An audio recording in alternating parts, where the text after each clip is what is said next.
Piper? Piper? Comment cet homme, en allant nourrir son chat, a-t-il perdu la vie?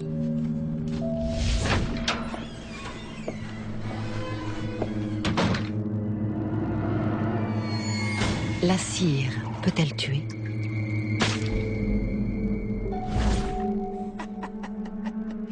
Comment une émission de télévision a-t-elle tué le maçon? Comment ces trois hommes sont-ils morts à leur domicile?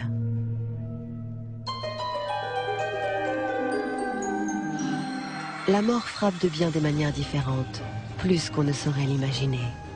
Certains décès sont brutaux et violents, d'autres sont lents et méthodiques. Mais quelle qu'en soit la cause, il est toujours possible d'expliquer pourquoi un individu s'effondre, victime d'une mort subite.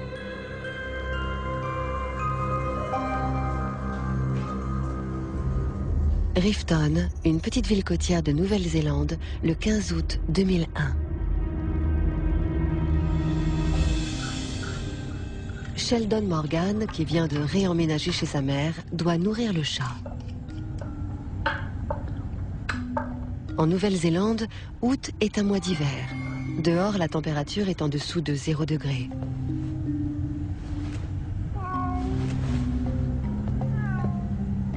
Morgan ignore qu'un peu plus loin, le chemin est gelé. Piper? Piper? Où es-tu? Piper, mon trésor!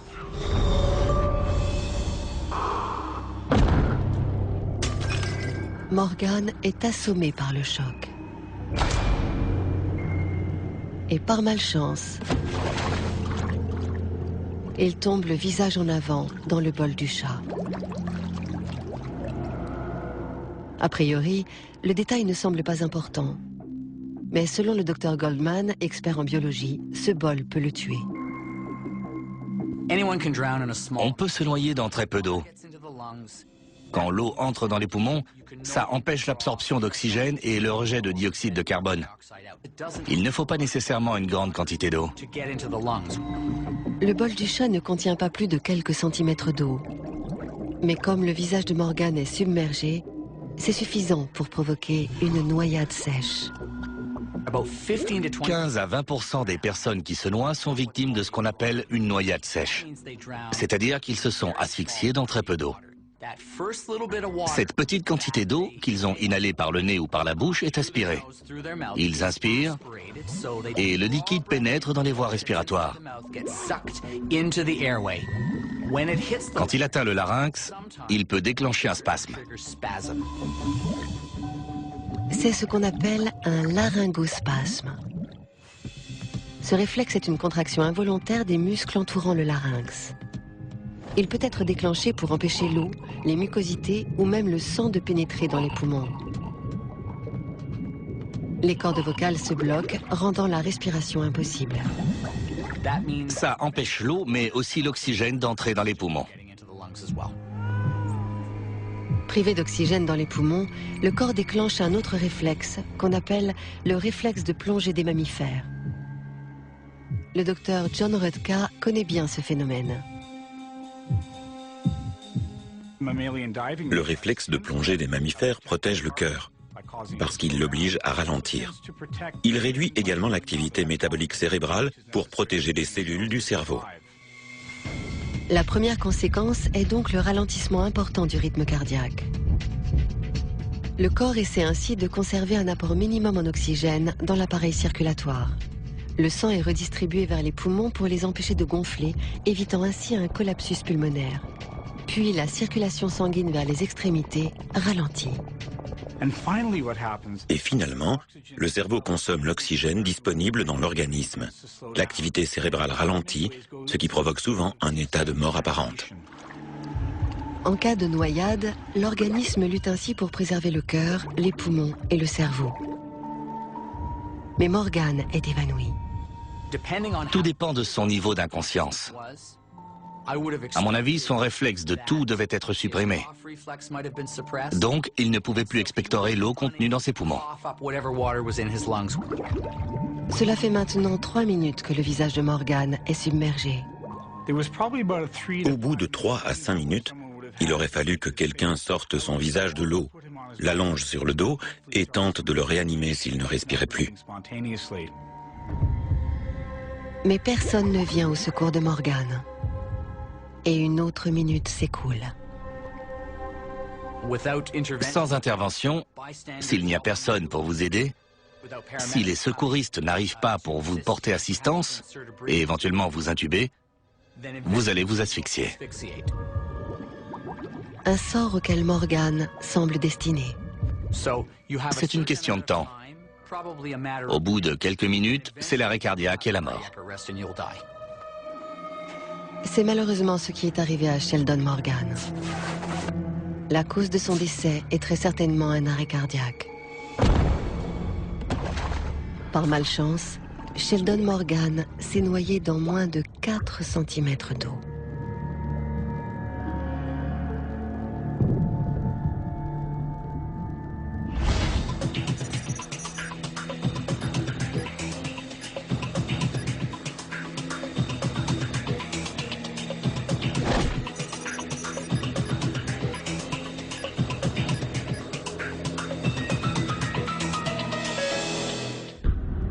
Kent, au sud de Seattle, le 28 novembre 2004.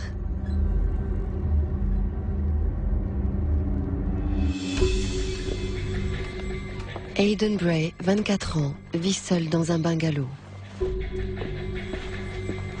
Le jeune homme a de nombreux centres d'intérêt. Quand il était petit, il adorait bricoler. Mais son obsession du moment, ce sont les lampes à lave.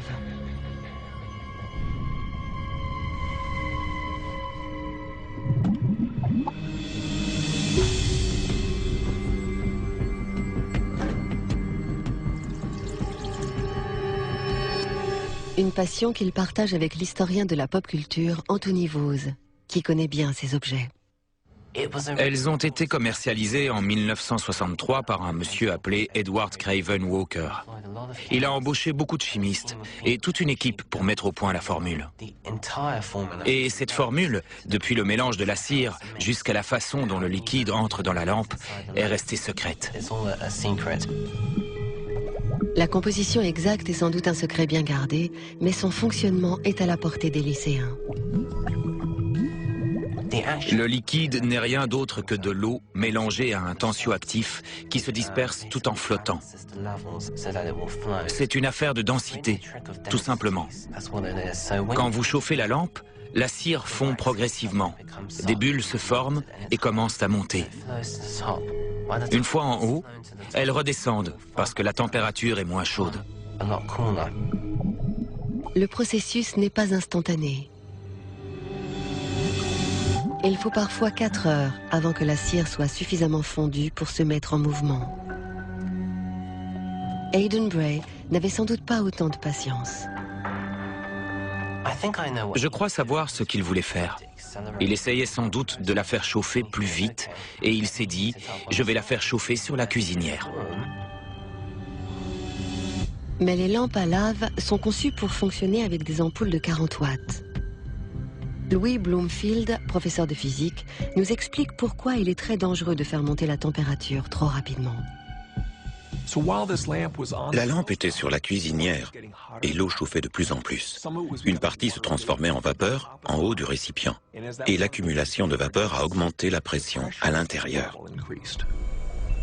Dans des conditions atmosphériques normales, l'eau bout à 100 degrés. Mais dans une lampe à lave, les choses se passent différemment et Aidan Bray va en payer le prix fort.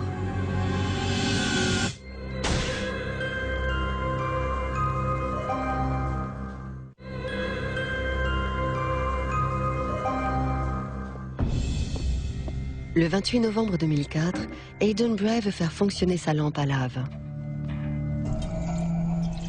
Impatient, il n'a pas envie d'attendre des heures le temps qu'elle chauffe et met au point une technique de son invention. Une de celles que Louis Bloomfield déconseille fortement. Le récipient est étanche. L'eau ne peut pas bouillir. Elle ne peut pas bouillir, même si la température le permet. Parce que si une bulle se forme au fond du récipient, elle éclate sous l'effet de la pression. Il ne peut donc pas y avoir de bulles de vapeur stables dans le liquide. La vapeur s'accumule et à l'intérieur de la lampe, la pression est 40 fois supérieure à la normale. Et inévitablement, le récipient se casse, perdant son étanchéité. La pression baisse instantanément. Les bulles de vapeur deviennent stables. L'eau se met à bouillir immédiatement en une fraction de seconde. La lampe qui contenait auparavant du liquide est maintenant remplie de vapeur. Et toute cette vapeur est mélangée à de l'eau brûlante. Donc, elle est sous haute pression. Et ça provoque une très forte explosion, dans une pièce où la pression atmosphérique est normale. Les morceaux sont projetés partout. Le verre éclate, et sous la violence de la déflagration, les fragments tranchants sont propulsés à travers la pièce. Les éclats de verre ont sans doute été projetés à plus de 300 km/h. C'est comme si la pièce avait été bombardée par un petit canon, ou dévastée par une grenade. Des bouts de verre volent à travers la pièce à 300 km/h. Et malheureusement pour Aidan Bray, certains rencontrent un obstacle.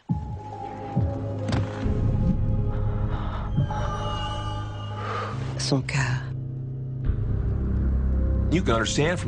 On comprend mieux pourquoi, au temps des premiers bateaux à vapeur, des premiers moteurs à vapeur, les explosions étaient aussi terribles. Quand on comprime du gaz sous haute pression, il emmagasine beaucoup d'énergie. C'est comme ça qu'on génère de l'électricité. On peut transporter beaucoup de mégawatts. Mais il ne faut pas qu'il s'échappe. Le 30 novembre, n'ayant pas de nouvelles de leur fils depuis 2 jours, les parents du jeune homme se rendent sur place.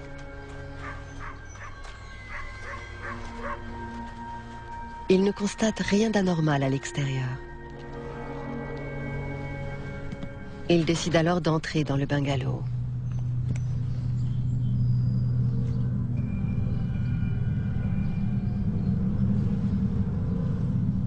Et dans la chambre, ils font une horrible découverte.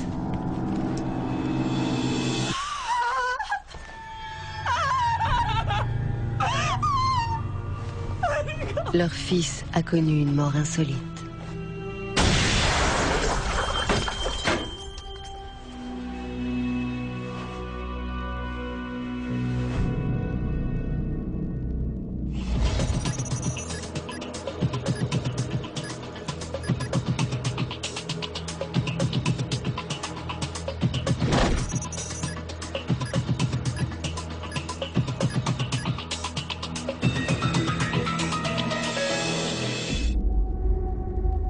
Kings Lynn, en Angleterre, le 24 mars 1975. Je veux juste regarder la télé. Alex Mitchell, maçon de profession, s'installe dans le canapé après le dîner.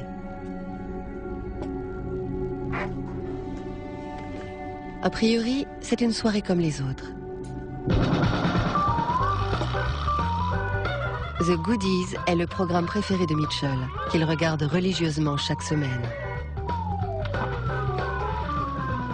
Il sait à quoi s'attendre avec l'humour potage du trio de comédiens. Mais il ne s'attend pas au sketch de l'Écossais en kilt se battant avec un homme brandissant un morceau de pudding.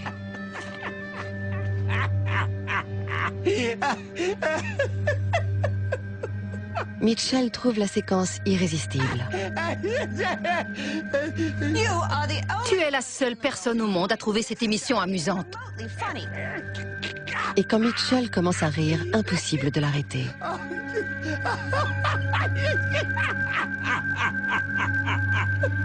Cela peut-il être dangereux?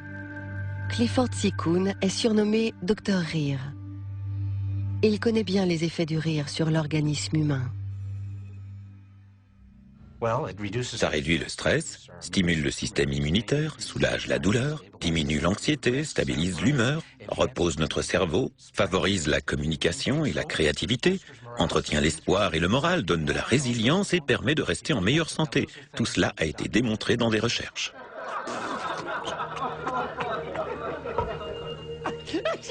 Mitchell continue à regarder le sketch.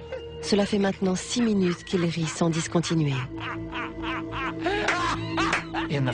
Durant les 30 premières secondes de la première minute, le rythme cardiaque s'accélère. Donc, il y a plus de sang et d'oxygène qui circulent vers les muscles et d'autres parties du corps. Quand on rit pendant 5 minutes, les bras commencent à bouger et ça devient un exercice physique. Au bout de 3 minutes de rire ininterrompu, les muscles du thorax travaillent dur puisque la poitrine se soulève. Ceux de l'abdomen se contractent. Au bout de 6 minutes, le rythme cardiaque double, ce qui augmente considérablement la pression systolique et diastolique. Le rire est un exercice de gymnastique. Il a un effet considérable sur les systèmes respiratoires et cardiovasculaires. Quand on veut faire ce genre d'exercice, il faut avoir de l'entraînement. Depuis 15 minutes, Mitchell est pris d'un fou rire qui semble interminable. À ce stade, les muscles commencent à présenter des signes de défaut d'oxygène. C'est-à-dire que le cœur ne fournit pas assez rapidement l'oxygène dont l'organisme a besoin. Les éclats de rire de Mitchell brûlent de l'oxygène à un taux alarmant. Ses poumons cherchent désespérément de l'air et son cœur bat la chamade pour alimenter le sang en oxygène. Mais l'offre est moins importante que la demande. Il est sur le point de perdre le contrôle. Les muscles les plus fatigués sont ceux qu'on appelle les muscles lisses. Les sphincters, les muscles du côlon, les muscles respiratoires et tous ceux que nous contrôlons au quotidien sans même y penser. Ils commencent à se relâcher. Les sphincters montrent des signes de fatigue et Mitchell commence à avoir les larmes aux yeux. Et il ne va bientôt plus pouvoir contenir sa vessie.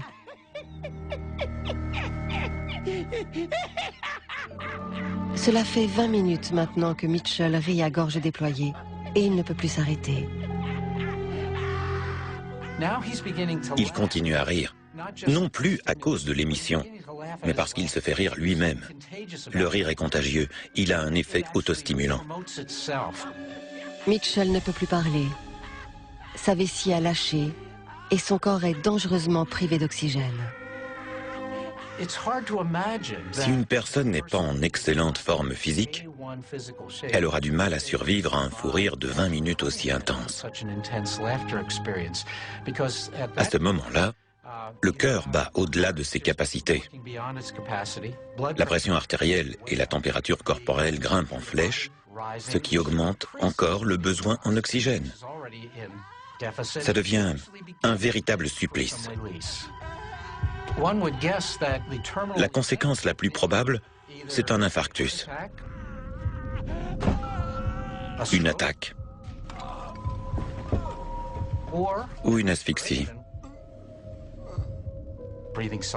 On peut inhaler quelque chose qui reste bloqué dans les poumons et empêche de respirer. Mitchell est littéralement mort de rire. Son hilarité a sans doute provoqué une attaque foudroyante. Quoi qu'il en soit, une chose est sûre. Le rire est certainement un excellent remède. Mais comme l'a démontré Alex Mitchell, il vaut mieux s'en servir avec modération. Alex, ce n'est pas drôle. Alex ?